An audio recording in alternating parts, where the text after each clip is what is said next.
This is Ding Dong over here, Mike. What the fuck did I do? You said that cream cheese does not belong on a bagel. Okay, it does, but I think they're better topping or better spreads. Well, what's like an example of a better spread for a bagel? Peanut butter. No. Yes, I No. think peanut butter can go on a bagel. I think it can, but cream cheese is way better. You want to know an exotic way to eat a bagel? Cream Yeah. cheese with some sweet chili sauce. Like you're Interesting. eating a wonton or something. Interesting. Oh, like a Rangoon. Yeah. Yeah. Yeah. But I'm not saying cream cheese doesn't. Maybe I said it in a text message, but I think it does go on it. But I'd prefer peanut butter on it than cream cheese. Just straight peanut butter. Peanut butter or nerdy nuts, whatever your heart desires. Well, okay. Nerdy nuts. You mentioned that. Is there any specific flavor that you would put on a bagel? I don't know. I don't really have a specific flavor favorite. Well, how many But- options do you have between nerdy nuts? Nerdy nuts. There's countless flavors. That is a great question, Skylar. And yes, the answer is there are countless flavors. For those of you that do not know, Dimes on Duval is now sponsored by Nerdy Nuts, a delicious spreadable peanut butter or almond butter, whichever one you prefer, that you can order with our promo code DIMES10. The newest flavors right now, we have Little Debbie. Who likes Little Debbie? It's everything Little Debbie. No, this is just their most recent releases. They Well, I just released- mean like it's all Little Debbie flavors in one. No, this time, last week it was, but this Oh, week man. it's only one. It's Galaxy Brownie. Oh, Can I you see see. what that is a play on? Oh, okay. Yeah. Cosmic Brownie? Yeah. Yeah. Cosmic Brownie or Galaxy Brownie is honey roasted milk chocolate peanut butter mixed with rich chocolate sauce, fudgy brownie bites, and the classic rainbow coated chocolate gems. Sounds delicious. You could probably just spoon that straight. It actually says in the description it is a spoonable spread. So you hit the nail on the head right there. The other two flavors that are being released this Sunday at 7 p.m. Eastern Standard Time are Mr. Nutty, white chocolate peanut butter mixed layered with chocolate cookie cream, Oreos, and marshmallow fluff, and topped with white chocolate sauce, white chocolate chips, and ABC sprinkles. I wonder if it's actually like letters. I don't know. Yeah. I don't know. And the last one is Fully Loaded, a contest winner's submission. 2 layers of milk and white chocolate peanut butter, packed with chocolate sauce, brownie bites, mini peanut butter cups, and cookie dough bites. Talk about indulgent. And delectable. Are any of those candidates that you can spread on a bagel, Mike? Absolutely, all of them are. I would just probably spoon it. I wouldn't have a bagel probably. My recommendation, apples. Apples are about to be in season. Dipping an apple right in some of that. Ooh. I just had the Star Crunch version last week, and it was amazing. The jar is completely empty right now. Yeah, I I've was gonna ordered so ask for far some. 3 tubs of peanut butter from Nerdy Nuts, and I plan on ordering more. So I will probably be doing the same this week, probably on Sunday at 7. They go fast, so make sure you get your orders in on time. That is 7 p.m. Eastern Standard Time. Use our promo code DIMES10 to get 10% off your purchase. We are a proud supporter of Nerdy Nuts, and we hope you will be too. With that, let's get started. Dimes on Duval, episode 68. that was the longest ad read. Who cares? It was great though. Who cares? See, and that's the thing. We get it done in the beginning, and now people can't complain about it snuck in somewhere in the middle. So, yeah. Dimes on Duval presented by Nerdy Nuts. I'm with Skylar. I'm with Mike. The full crew tonight. We are so happy to be here on this Thursday night. Thursday, yeah. I cannot keep track of the days. So, good to see you, fellas. Yeah. It's great to have all of us back on. It's been a while, obviously. So. I'm just ready to get this recorded on the road because then we can get in that routine of recording every week, getting closer and closer to football season. I think we'll have one more episode, maybe, before we Potentially, really go into the grind of every week, Yeah. like we did last football season. Absolutely. We are ready to be back, and I'm just going to lead things off. I mean, we've got a great show ahead of us. I'm not going to make you wait any longer. The music playing right now, you can't hear it as we're recording this, but I'm going to pipe it in later, is a very familiar tune. It should be a very familiar tune for all of us. And that is the SEC on CBS theme. First thing that comes to mind for me is Vern Lundquist. I mean, For me, it's the fact that football's back. That too. Yeah, well, I mean, knowing what it's going to be used for now, it just depresses me. It's one more season, right? It starts in 2023. It's going to be used, that music and that station is going to be used for Big Ten games. Are we okay with them using that music? I mean, to me, I'm just going to say, I think it's sacred. It's SEC only. Like, they should be able to carry that rights over to SEC's going to be on ESPN, right? Yes. They should be able to carry that over with them and use it there. I mean, it just doesn't seem right. I watched a highlight video today, and I'm like, oh, great, Ohio State. Ugh. Did you see the one from Barstool Sports? No, I didn't. Okay, because I saw Barstool Sports post something very similar. Put the old SEC on CBS theme music, and they just had Iowa or someone fumbling the ball, getting hit in the snow, and it just doesn't look right. But I personally am okay with it. I don't care. The music doesn't indicate for me an allegiance to a conference so much as a channel. I just know, sure, SEC on CBS because it's catchy. A three-letter conference with a three-letter TV service. So that's why I'm cool with it. Fox has their own music, and ESPN had their own music. CBS is going to keep it and apply it to whatever channels they have, or whatever teams are playing on them. What do you think, Skylar? Well, do you think, like, in 2 years it might be different? Just based on this reaction that people have? No, because they posted an official video themselves. Yeah. So I saw the video, yeah. I mean, in 2 years, college football's going to change entirely. Yeah, so there's not going to be a Big Ten, is there?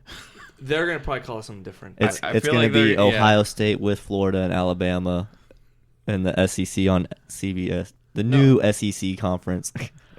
I don't know. I think of the conferences that are going to stay. It's going to be the Big Ten. It's going to be the SEC, and It's going to be I those just think- two in 5 years. Yeah, and it's just going to be might those. just be those two, and maybe just a third one, just to have a third one for the If the anything, middling teams. But If anything, I can see like the ACC and the Big 12 and the Pac-12 joining together to just make one big conference to compete with the SEC and the Big 10. which would be But- absurd. I don't want to be in the same conference as like a Washington. You know, it just wouldn't make any sense. I mean, who would have thought that UCLA and USC would join the Big 10? I can't imagine seeing USC playing in Madison, Wisconsin, or Columbus, Ohio, Yeah. or Ann Arbor, Michigan, in the depth of winter in in November. So We see it briefly kind of when they played Notre Dame, but like that's one seed Yeah. every year, sure, but they yeah, rotate. that's back. why I know. Like it's gonna be weird. Like I'm just saying, that's the only time we And ever they seen usually it. do Notre Dame early in the season because they're not. Yeah. They don't play in the cold in Notre Dame. At least I don't remember what time where they did. It's going to be strange. Yeah, the college football landscape is going to be changing a lot over the next couple of years. I just thought this was a big thing because that music, I don't know. I think of sitting on my couch in my old house, Scott sitting in the same vicinity.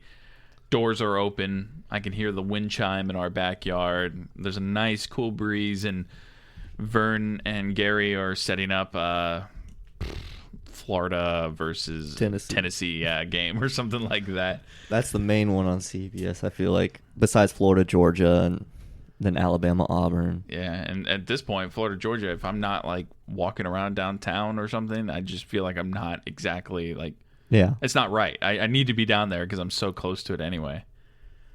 But yeah, we've got a good show ahead. We've got some Jaguars talk, got a little local update. So preseason, we are full swing. We've seen some good. We've seen some bad. We've got 2 games under our belt. We've got the Steelers coming up. What day? Saturday. Saturday night. night. Under the lights. I did not win the drawing for free tickets, so I'm sorry, guys. I won't be there.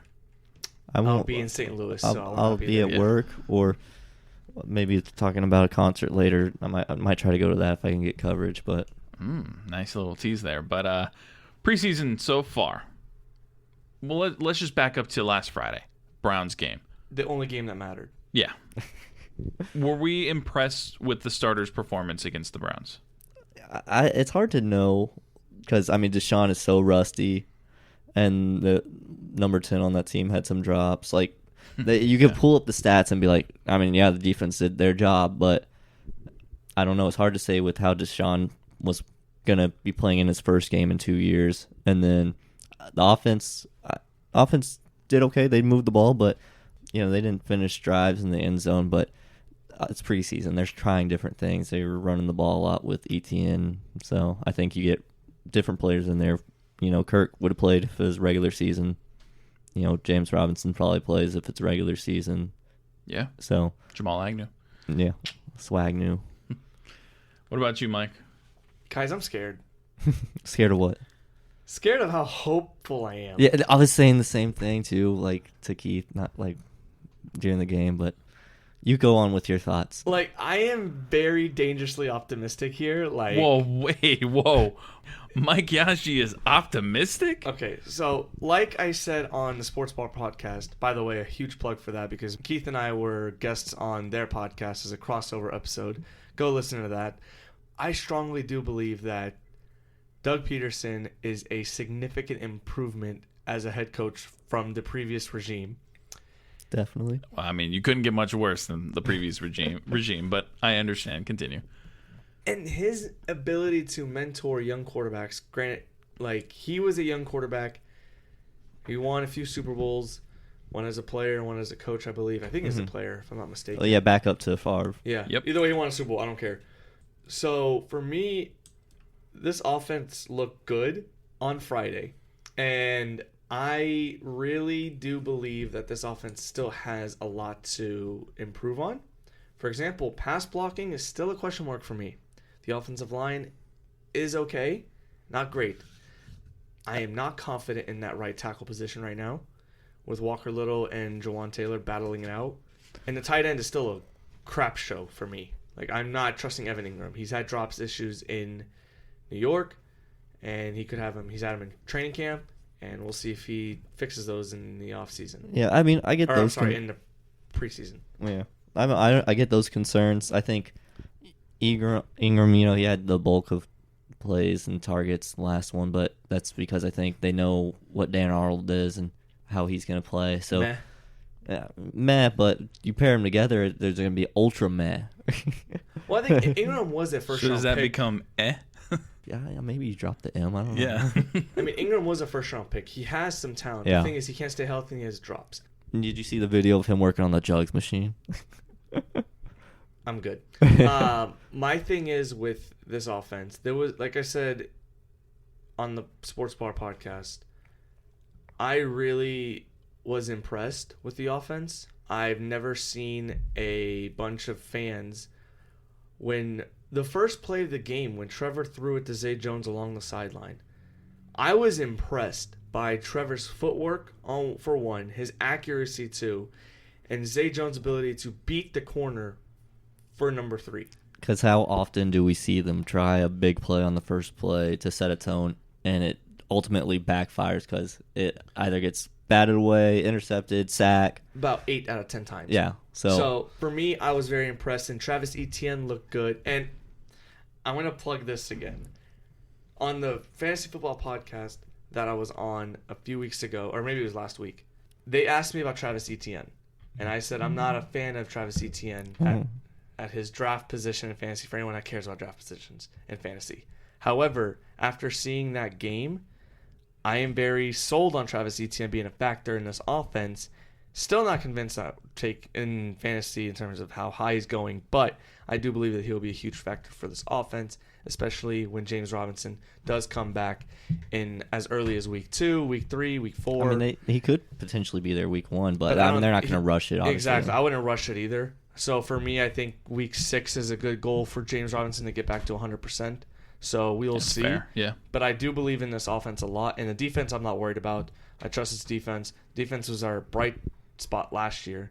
And I think they've improved by adding some key players, removing some older vets, adding younger vets to this team, and potentially adding a Hall of Fame defensive tackle in the next few days. I just have to ask. Like, so we'll see. Dude. Did anybody see the fake tweet? Oh, I saw that and got some friends of mine. There was a fake tweet that went around with some guy pretending to be the Jags saying we signed. And Ndamukong Suh. Yes, a piece of crap. And I don't care about that, man. I do. I only care because he stomped on my quarterback, and that really made me mad. But anyway, I wanted to back up on a point that you made, Mike. You talked about Walker Little and Jawan Taylor. If you had to say right now Who's the starter? Jawan Taylor. Walker Little. I'm on Walker Little, and here's why. Jawan Taylor may be in a contract year. He may be in a situation where he wants to fight to actually like get that job, but his penalty history The false makes start me king. so mad that I just can't put my trust in that guy. Was that the position Doug was saying they might have a starter like every game, like switching the That's starter? no left guard. I think it was Barch Okay. and Shatley. Okay. Yeah. Which also is another battle that's like turning into an actual legitimate battle. So it's a little under the radar. Everyone's been talking about the little Taylor one, but yeah, no, I agree with that. I've liked what I've seen out of both of them actually, so I'm kind of glad. You know, it's nice to have a little competition in a good way. I don't think it's battle of the crap. It's actually kind of battle of the decent. So Jawan Taylor is in a contract year this year. This Yeah, year that's is what I his said. last year under contract. Next year he'll hit unrestricted free agency. So he is playing for a contract. Mm-hmm. My thing is, I can completely see the Jaguars starting Walker Little at right and then Ben Barch at left. Ben Barch is a big boy. Do they trade Yes, he Taylor is. at that point? No, I think they keep him as reserve because you cannot afford right now. If anyone gets hurt, let's say Cam Robinson gets hurt, you swing Walker Little to the left, put Jawan at right, and just go. Yeah, and Jawan has a lot of game experience, and we Yeah. need guys with that right now. It's going to be an interesting battle there. Other than that, I mean, we had a kicking battle for a little while, but Elliott Fry has been released with injury, right? Groin Yeah, injury, I believe. something like that. But that battle's kind of gone for the time being. So we'll see what happens. We'll see there. if Ryan Santoso can keep it going. Right. And well, that kind of segues into my next segment here. Who needs to step up? What Jaguar player do you feel needs to step up that hasn't impressed you right now? I mean, the most obvious one, in my opinion, Caleb Von Chason. He needs to improve a lot. To stay on the team. Yeah.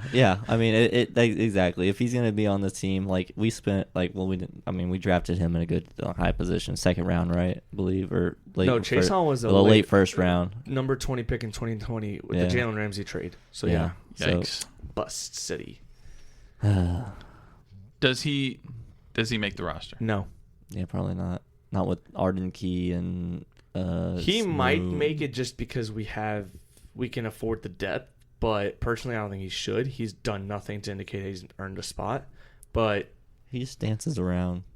Yeah. did you guys see that that jump move he tried to do? Yes. against Somebody was the like, Browns? "What the hell is he doing?" And And it's then like, they. And it's funny. Someone I think replied back with the same exact move that Yannick Ngakoue did in the 2017 season, and Yannick got the strip sack. So it worked for Yannick Ngakoue, but definitely failed miserably for Caleb Von Chason. I hate that Yannick's on The Colts. Colts, Yeah, yeah. I'm not happy about Yeah. that. I will give him credit because him doing that shows that he's at least trying to do something better. He isn't Taven Bryan, who just bull rushed every time and got stuffed every single time. It just reminds me of like Andre Branch a little bit. Like Andre Branch would Branch do like the actually windmill. he actually did have some production though. Yeah, he was slightly bigger, I feel like, so And He Branch also was. didn't have the hype coming out. He was a third or fourth round pick. I forgot what round he was taken, yeah. but Yeah. That's a good comparison, though. I like that. I like that. Mike, how about you? Who needs to step up? did you call me Michael? No. I said, Mike, what about you? I heard Michael on that one. I don't know. Maybe Well, if this gets 3,000 retweets. no, not doing that. Chris Busher, love it. Yeah, go ahead, Mike. Michael. A player I want to see more from is the backup quarterback position. Just in case something does happen to Trevor. That's a good one. I haven't seen jack shit. CJ Beathard stunk. Mhm. Jake Lewin, he got cut, right? Yeah. Yes. Thank goodbye. goodness. And Yeah. then who's the other one? We got EJ Elliott Perry. or EJ Oh, Perry, we just yeah. signed EJ Perry. I But think. I think we had one of the guys from the USFL playing Sloter. Oh, Kyle Sloter, he sucks Kyle too. Sloter, yeah. PFT's favorite guy. But my thing is like the backup quarterback. If something does happen to Trevor, we are screwed. We are losing every game. Which then reminds me of another. I think we run Wildcat with ETN right there, you know. Wildcat hasn't worked since 2009. I'm not interested Hey, in that. it's innovative now. It's been 12, 13 years, so people aren't expecting it. Pass. Although just back, and I just mentioned backup quarterback, the whole backups need to improve because I am scared to death. If we lose any starters for any period of time, our backups look like dog crap. Agreed. So I just said backup quarterback, but mainly the whole backup. The second string as a whole is pretty subpar. Yeah. For me, I'm just gonna go with the tight end. The tight end group. That was a nice crack. Oh my gosh! Yeah, I heard that on the mic. My goodness! I hope the mic picked it up. I think it did. My goodness! But yeah, no, I'm just going the entire committee of tight ends. They just need to step up for me. And then going the other way, who has impressed you more than you thought they would? We'll start with you, Mike, this time. 2022 first round pick, number 1 overall, Trayvon Walker. Trayvon Walker. Trayvon. I don't know. I've heard 2 different pronunciations. Trayvon Walker. I don't care. He is a beast. He is a stud. Traven. No. Stop. You're trying to make it like Trevor, but Traven? No, it's like Taven. I was just thinking of the third way to say it. But anyway, Trayvon Walker is an absolute stud. And I forgot who I told the other day, if he turns out to be a really good player, we, including me as his number 1 apologist, I don't even know if that's the right word for it, but you'd have to be very sincere. I would be first in line to apologize to Trent Baalke.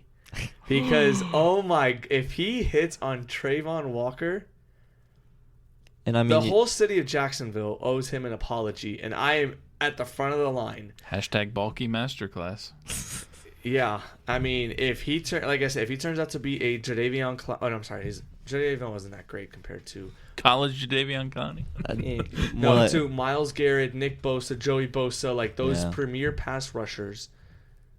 Oh my goodness. He seems like the kind that could take over a game, and then we still have Josh Allen on the other side. And Josh Allen, I don't know if we're doing this segment later, maybe for a future episode, but he's gonna look good too with Trayvon taking double teams. He's gonna help a lot. Yeah, I think that's why his rookie numbers were so great, because we had Calais. Like Trayvon had the first play against the Raiders last week, shot out of a cannon to tackle the running back, and also false penalty, debatable penalty, but yeah. And then this past week against the Browns, he was involved in a fumble by the running back. He wasn't the main guy, but he was affecting the play. So I love Trayvon Walker, and I was very skeptical on him first. So Trayvon's easily my number 1 answer. I'll go next. I'm going to say Trevor Lawrence. Nope. Oh. Santoso. Mm-hmm. He has been fantastic in practice since Fry has been cut. He went 7 of 8, and I think he went almost perfect again in the last practice. I think this guy, we'll see. I think after the Steelers game, we'll see. But if he hits his field goals, I think we've got our kicker for this season. He's got such a strong leg, too. I'd say kicker for the first 4 weeks before he probably gets an injury. Well, that's great. Wow, way to speak that into existence, Mike. Well, have you seen the Jags' luck with kickers the last 4 years? You're just all about injuries. Our backups got to be great because we're going to get injured. So much about positive Mike. Hey. That went out the window. He's hopeful for some hurt. We're not even done with this podcast. Hey, I'm just saying. Jags have been kings of getting hurt at the wrong time. They've just been kings of being bad. Well, that's also true. We're also Magic fans too, so we know. Don't include me. I mean, I'm a Bulls fan. I was looking at him when I said that. Your team is definitely injury prone. Yeah, but we got more championships. So I mean, oh my god, not in the last 2 decades. Hey, how many you have?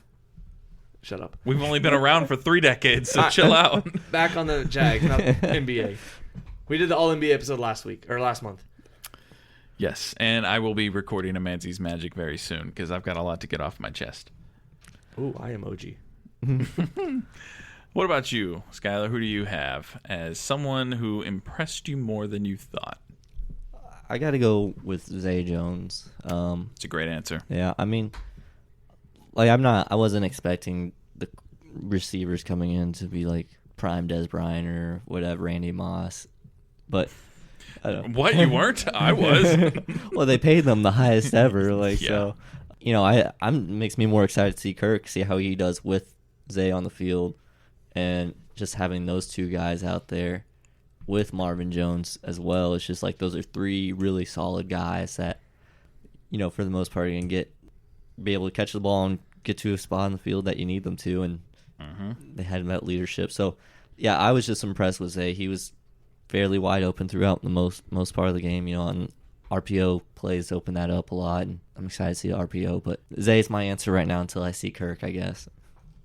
That and Agnew. I'm excited for Agnew. I don't know about you guys. I love that guy. Yeah, I mean, he's always going to – I feel like it was interesting how he was brought in as special teams and then being a guy that was a dependable receiver. Yeah. So – and sometimes that's just how it works. So we got kind of lucky with that. I mean, it's going to be interesting seeing him with ETN in the backfield. It's like you can do like some type of weird option play. You could do all kinds of shit with that. You can have Trevor go on the run too. Why not? They all run. They're fast. They're all fast. We got that speed that Urban Meyer was talking about. I think Who? Don't mention his name. No, we don't talk about him. Okay, let's switch gears. Let's do a temperature check. We made some predictions. Some early predictions back in May. May 20th, I think you have. May 20th is when we uploaded the episode, so May 19th. So literally almost 3 months to the date of when you listen to this podcast. Yeah, this is some Jaguars takes for, this was right when the schedule came out. That's why. Yeah, this was the schedule episode. So, Mike, you made some guarantees. You made the most. We're going to go with you last. Skylar, yours is just right off the bat. We can't really do much with it right now because the season hasn't even started, but you say the Jags are making the playoffs. Do you still feel like they can make the playoffs? I feel like they can still make the playoffs, yes. Okay, I got a better question. On a scale of 1 to 10, how confident are you that the Jags will make the playoffs? Just basing off the 1.5 games that we saw. About a 6.9. Okay, nice. fair enough. Nice, yeah. As for me, I have the defense turning the ball over or recording over 21 turnovers. How do you feel about that? I'm at about a 7.5 on that. I still feel Really? like they will. Yeah, I think we're going to be surprised by some guys on the defense. I think it's going to be a lot of fumbles. Okay. And I think we're actually going to have some luck this year. I think we're going to have some tip passes that are actually going to be caught by somebody in the secondary, not just bobbled or missed or caught by the opposing team's offense. Turnovers on downs too? No, I think he meant turnovers. Just straight up I think, turnovers. like interceptions and fumbles. So I think what helps your case is that we played Carson Wentz in week 1. He'll get like 4 right off the bat. Yeah. Man, too bad we don't play Ben Roethlisberger. That would be a good one. All right, Mike, so you had the most here. Let me hear him. First one, you made, this is literally, I wrote Mike's Trevor Lawrence guarantee, 30 TDs. How do you feel? I'm buying that one for mine. I'm at a 10. I think it's a lock. Yeah? Okay. I'm going to St. Louis this weekend. I'm curious to see what his over-under in touchdown props is. You do some gambling there? Oh, I'm claiming my winning ticket. By the way, Come if you on. have not mentioned it, if I have not mentioned it in the last 2 episodes or so, my Warriors ticket cashed. I am ready to collect my money. It is time. How much is it? Or do you care to disclose? I mean, I don't care. I put $100 to win back in August of 21. They were plus 1,000. I'm getting $1,000 profit. $1,100 is coming back to me total. Nice. So Pretty that is good. pre-tax. That's pretty good. I don't know how it's going to work. I'm very curious how this is going to work in St. Louis. So He's going to come home Is with like it- $8. I'm probably going to come back with like $6. Well, you should get some ribs while you're in Missouri. But Or bring me home some. To answer your question, I am very high on Trevor Lawrence. I'm trying to. Okay. I do believe that he will get 30 touchdowns and pretty. Is that all easily. passing? I think he will get 30 passing touchdowns. Yes. How many rushing? I think he'll get 3. 3 rushing Three. touchdowns. Oh. Three. Okay. I think 30, I think rushing. 5 since they're gonna do a little bit more RPO. He's gonna have like 2 30-yard touchdowns, 1 QB sneak, and then 2 QB draws within like the 10-yard line. Okay, you're being really specific over here. Yeah. So I mean, when that I'm happens, not writing all that down. I'm sorry. well, we got it on record, so we can go back and listen. So I'll just repeat it again. 2 like 30-yard touchdowns, like 2 draws from inside the 10, and 1 QB sneak from the goal line. Okay. So he had 2 rushing touchdowns last year. He actually had 4.5 yards a carry. Nice. Well, you said the leading receiver is going to be Christian Kirk. How are you feeling on that one? We haven't seen him. I'm going to put that at a so- 5 because we haven't seen him yet, but I Yeah. also think he should be. But if not, it would not surprise me if Zay Jones is the leading receiver. But that's Do you think one or both of them get 1,000 yards or neither? I don't think. In order for my 30 touchdowns, I'm hoping for both. Well, but I'm really expecting one receiver. I think only one of them. I don't know which, but I think one of them will get 1,000. Yeah, one receiver will get 1,000. Does Trevor Lawrence have over 5,000 yards? No. Over 4,500. You keep adding these things. I can't write all these things down. I'm just asking questions. I know. And your last one, and this is my favorite by far, Laviska Shenault will not be on the starting roster. All right, here's my thing with Shenault. There's Christian Kirk. There's Marvin Jones, Zay Jones. Those are locks for the roster. Treadwell, same thing. Those are 4 receivers that are locks for the roster. You said Treadwell's a lock? Treadwell is a lock, I think. I think Treadwell is he earned it from last year, and he's played well so far in preseason. However, Jamal Agnew will be considered a specialist, is what I feel like though Markham has, instead of a receiver. You don't think it'll be the other way around? Agnew is a receiver, Shenault as a specialist? No, Shenault can't be a specialist. He stinks at it. He can't Well, catch he's the a ball. punt return. They were going to try him at the during the Browns I hope game. not, because he can't catch the ball. He can't catch a spiral, let alone a wobbly kick from a punter or kicker. So I'm good on Shenault. Personally, I do think he will make the roster, as much as it pains me to say. But I'm putting my prediction at a 4. How many touchdowns does he have this year? I mean, 1. If he gets 1, it's still more than last year. Yeah. So, I think this is the last year we will see Laviska Shenault. thank God. Yeah, there needs to be an end. We felt the same with like Taven Bryan. I hope Shenault balls out this preseason so someone can offer us a 4th-round pick for him.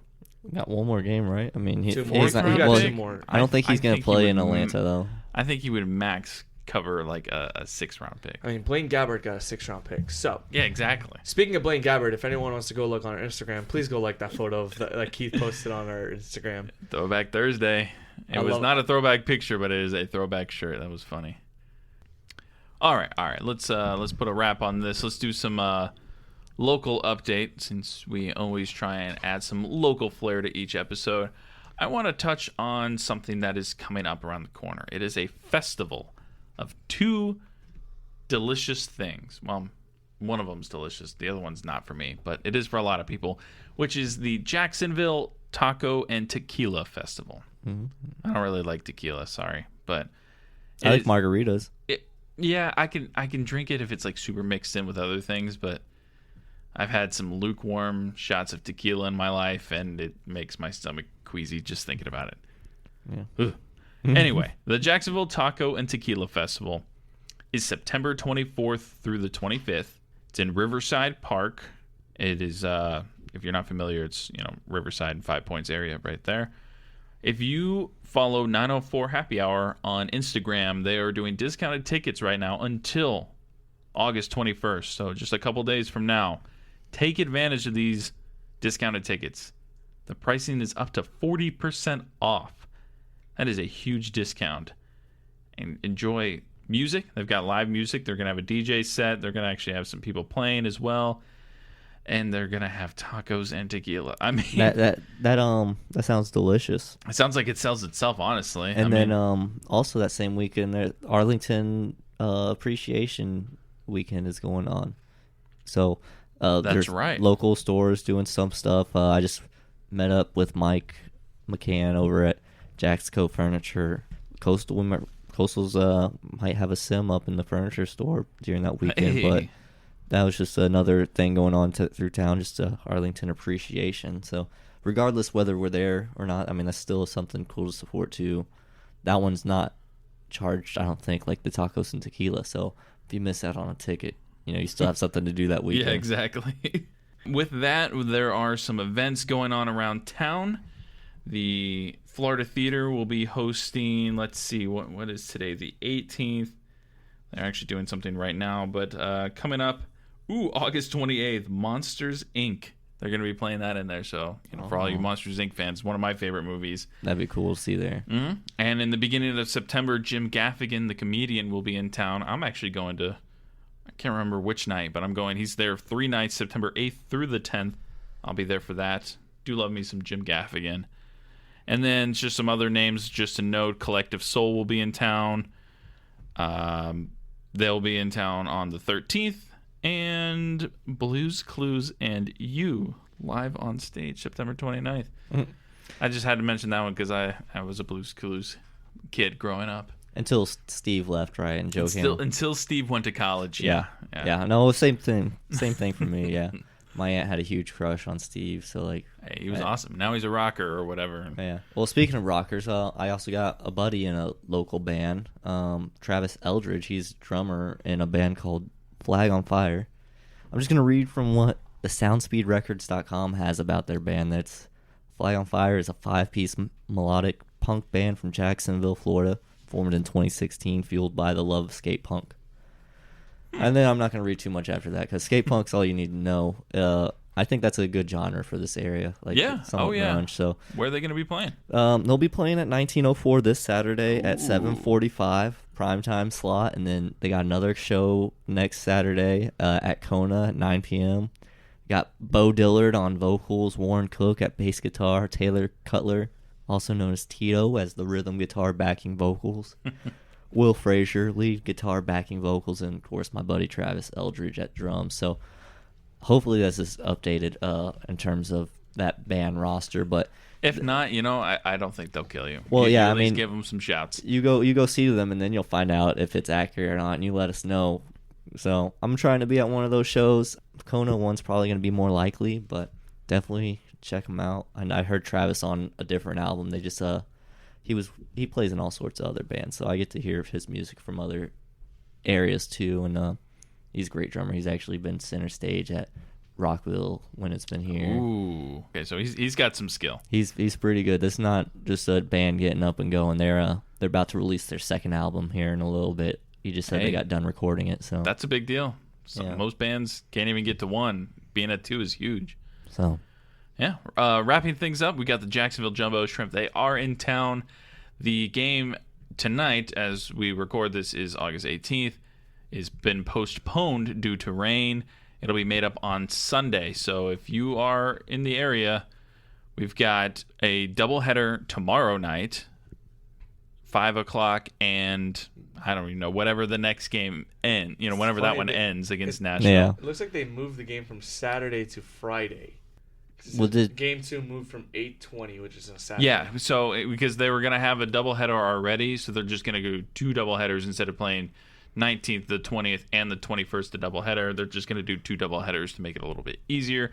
Give them that extra rest day on the 20th. So no game on Saturday. Stop that. No game on Saturday. The day you are listening to us, if you are listening on Friday, it is Red Shirt Friday. Wear a red shirt and get a discounted ticket. As well as next week, they play Norfolk, and that is going to be through the 28th. So they're here essentially the rest of the month. The last 2 days of the month, they do go up to Gwinnett. I will note that they are currently 3rd in the standings in the International League East at 61-52, behind Lehigh Valley and Durham. So we have a good team. If you haven't gone out to a game yet this season, please try and make your way out there. Yes, Mike, we know you haven't. I've been busy, man. I haven't gone this year yet. Oh, man. You used to work for Skylar them. stops working I went for to the him. orientation this year, though. Got a free Chick-fil-A gift card. I mean, that's pretty nice. And then I think I also got a tub of those butter cookies. Chick-fil-A's banned. Nice. The word Chick-fil-A is banned in this apartment. Yeah, no. Zach's Filet? No Dick Zach's Filet. Filet. It's Dick Filet. You worked at everyone, haven't you? Like, have you worked at PDQ yet? No, That would be I the trilogy. Never. I You're would right. never. You I never would do that? No, you know why? Because Tim, Yep. he's actually Tim at Tebow. he's actually at Coastal right now. I mean, it's Thursday night. And you know what's funny? Because the store that I worked, the Zaxby's that I worked at, they had a Tim Tebow picture on the wall. I'm like, you can't do this. He has stakes in PDQ. This is like blasphemy. It is interesting, but he's a nice guy if you ever met him. Oh, I'm sure he's the nicest guy in the world. I don't give 2 craps if he's a nice guy. I don't want to meet him. I'm gonna tell you him. do. I'm You gonna would tell like my to meet buddy. him. I do not. I have no desire to meet the guy. Really? I'm good. I'm very good. What is it that makes you don't care at all? Like Like if any other athlete, like you come across, you're like, oh, it'd be cool to meet that person. I really wouldn't. I'm not starstruck like that. Only very certain people. Like if you told me that Michael Petrus was walking into a restaurant, different. I would freak the hell out. If you told me that's different. That is completely different. What is completely different about it? Petrus is your favorite basketball player of all time. Okay, if you told me Chuma Okeke was walking into what about Steph Curry? Current Magic player. You can't say that. What about Steph Curry? No. Steph Curry, yeah. So Steph Curry, Steph Curry trumps Tim Tebow in my opinion. What about Michael Jordan? But those are basketball. Those are two of the greatest NBA players of all time. No to that because I've heard from just videos on Twitter and stuff. Michael Jordan's a complete dick. Fans. Yeah. I've seen videos of that. Honestly, it would be like being disrespected, like by Simon Cowell on American Idol. Like that'd be like the same thing, being disrespected by Michael Jordan. Tell me Tim Tebow or Jimbo Fisher, I'd rather meet Tim Tebow. Jimbo's a dick. I don't really have any desire to meet either of them. I'm just trying to think of a good example. Let's think of a baseball player. Let's see. Alex Rodriguez. I would never want to meet that guy. He's a piece of crap. I won. Derek Jeter. Hell no, he's even worse. Really? He is a mid shortstop that was hyped up because he played for the Yankees. Anthony Rizzo. I don't really care. I mean, okay. Miguel Tejada. I'd be like, cool, hi. Oh gosh. I don't know. That's a name. Where did that come? I don't know. I was thinking that's like the Sports Bar podcast. They always name a random person at the end random, of the episode. No, it was popular. But where did you pull him from? I don't know. Do you even know who he played for? Miguel Tejada. Played for a couple teams. But I have a poster of him when he played for the Orioles. You gotta let him think. He wasn't gonna know. I wasn't gonna name Orioles. Tigers? No. I don't know. All I know is when he played for the O's. I think he might have had a short stint with the Cubs for like a season. Miguel Tejada. God. I feel like maybe I could picture him in a Braves uniform too. Oh, Giants. Okay. Oh gosh, he played for a lot of teams: Oakland Athletics, Baltimore Orioles, Houston Astros. What about Baltimore Randy Orioles Johnson? Again, San Diego. Randy Johnson, the big unit. Yeah. I would love to meet him. The guy's like 9 feet tall. It'd be really cool. San Diego Padres, San Francisco Giants, and then the Kansas City Royals. It's like half the league. He also, good point, 6-time All-Star AL MVP. I guess it is random that I knew that, but wouldn't he caught for steroids though? Who, Miguel Tejada? Yeah, was he? No, that was Rafael Palmeiro. Controversies, no, steroid maybe? allegations. Yeah? Okay. I mean, if you play Rafael baseball, you're Palmeiro linked to was too. steroids. He was number one Touche. in that. Sammy Sosa, my guy. Mark McGwire. I know more these so names. a bat corker. Yeah. Doesn't Miguel Tejada have a brother? Maybe. Ruben Tejada? No, like he played. I don't know. Why I'm thinking. I don't know why I just thought of that name. I don't know if that's I actually a don't know person. why I thought Miguel Tejada. Is that a person? Who? Ruben Tejada? Oh, I don't know. I think so. 'Cause I feel like that person played for the Padres back in the day. I don't know, but I'm just glad I pulled Miguel Tejada out of my ass. That might be the funniest thing you've ever said on the show. But to get back to it, but let's just wrap this up here. Tim Tebow, I'm sure he's a nice guy. If I went to the golf tournaments that you host and that whole panel of people, I'd meet him just because he's there. But I'm not gonna be like, oh my god, Tim Tebow's signing stuff here. I have no desire. I get that. I'm not any type of like he's been in like 7 or 8 times, and his most recent visit he just found out I'm a Gator fan because I asked him, I was like, is your dad still wearing that straw hat? And he laughed and he's like, how do you know about that stupid thing? And I was like, I'm a Gator fan. And then I said my first game was your sophomore year against Troy, and then he was like, oh, we scored on the first 7 drives, touchdown. I was like, it sounds right. It was 49-7. So, that's what I love about a lot of football players. Not all of them, but especially quarterbacks. They'll remember some of the most ridiculous things. Yeah. That's crazy. So, do you think Blake Bortles knows how many interceptions he threw? No. I think meet Blake Bortles. I think he remembers probably the most infamous one.